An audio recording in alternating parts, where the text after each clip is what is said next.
Hello, here we are on July the 22nd, 2018 for the daily Bible study. Thank you for joining us. We are just finishing up the temple being built in 2nd Chronicles. Today's reading is going to be 2nd Chronicles chapter 6 and through chapter 8. And it's been a little tedious reading it all. It's details about this temple. Just some symbolism about the temple that I've looked up, because this is, I want these scriptures to apply to our lives today for us.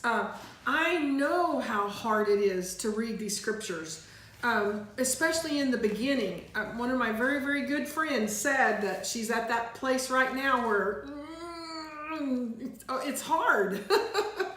So if you ever wanted to do a study on the symbolism of all of the items of the temple, it's fascinating.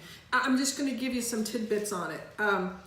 The temple itself represents the restored Garden of Eden, and Solomon actually furnished it with palm trees and with a lot of plants and things as a representation of the Garden of Eden.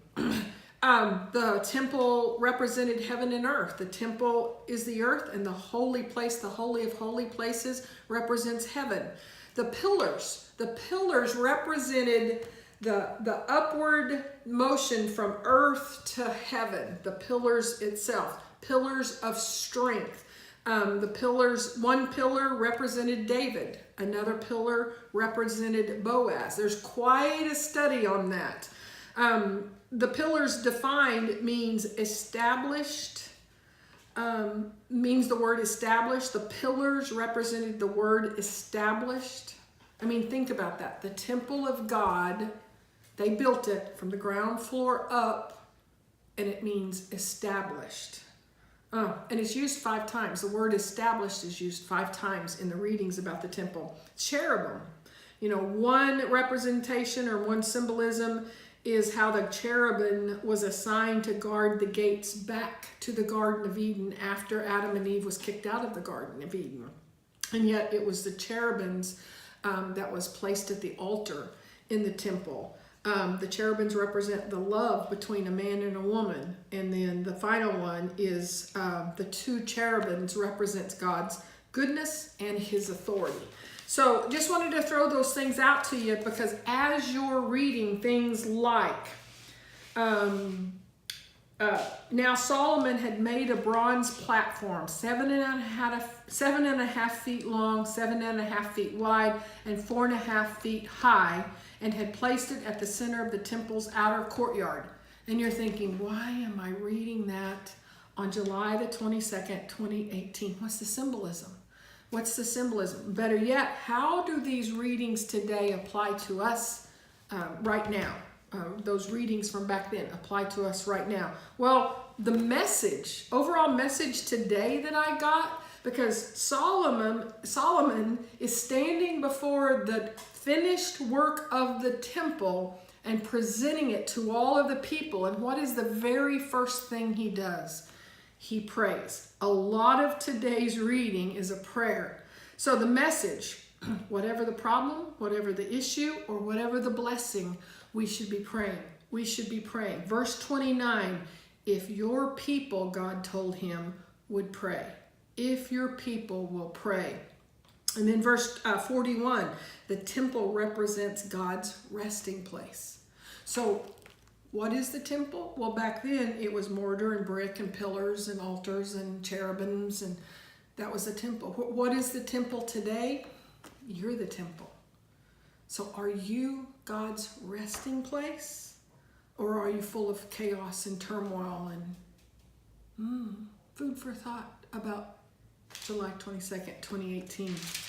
And then chapter 7, verse 1.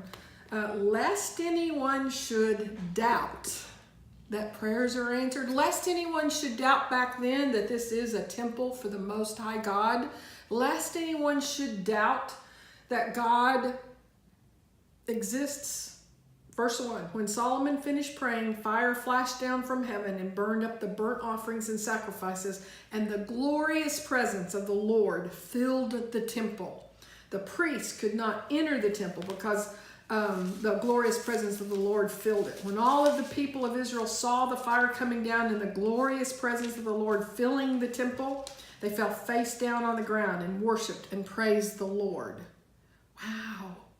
So once again, what's the temple? What's the temple today? It's the glorious presence of the Lord filling you full to the point that you fall face down.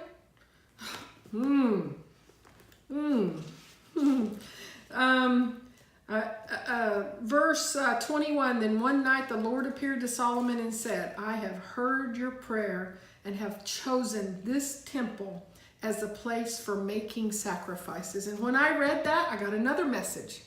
The temple is a place for making sacrifices. Well, it goes on to say they literally killed, the numbers are in here somewhere. It's an astronomical amount of numbers. They killed, I don't know how many, 20,000 of this animal and that one. I don't see it right now. Sacrifices. Reading Old Testament, we're reading 2 Chronicles. Sacrifices represents death. Temple, sacrifices. Sacrifice represents dying to self. Dying to self. I've heard your prayer and I've chosen this temple as a place for making sacrifices. Wow. So see, it can apply to our lives today. It really can. Romans chapter 7, and then we move to chapter 8. I'm telling you, Romans 8 is one of my most favorite chapters in the entire Bible. Life changes with the words written in Romans 8. Of course, our life changes through all of the written word, but I'm telling you, there's some power. Maybe it was just because it applied to me. I quite frankly was counseling with a couple, doing some marriage counseling at the time that revelation hit me about Romans 8. Man, and I can't read it now without wanting to slow down, meditate, read it again, read it again, read it again. But verse 14 of Romans 7:14, so the trouble is not with the law, for it is spiritual and good. The trouble is with me. Paul is the writer of this. For I am all too human, a slave to sin. The trouble is with me, my flesh, my humanness. I don't need to blame God. I don't need to blame my neighbor. I don't need to blame my spouse. And I sure don't need to blame the devil. It says right here, the trouble is with me. I am all too human, a slave to sin. I don't really understand myself, for I want to do what is right, but I don't do it. Instead, I do what I hate. But if I know that what I'm doing is wrong, this shows that I agree agree that the law is good. So I am not the one doing wrong. It is sin living in me that does it. These verses will set you free from guilt and condemnation. I can remember driving down the road and praying to God, asking Him for forgiveness and saying, Lord, I think I've come to you every day for 7 days in a row asking for forgiveness. How many times are you going to forgive me? There's going to come a time, Lord, and I told God this, there's going to come a time, Lord, where you're going to say you don't really mean it. You keep asking for the same thing over and over again. And then I heard the word 7 times 70. He'll forgive me of the same issue 7 times, 70 times in a day. His mercy endures forever. His long suffering is long suffering.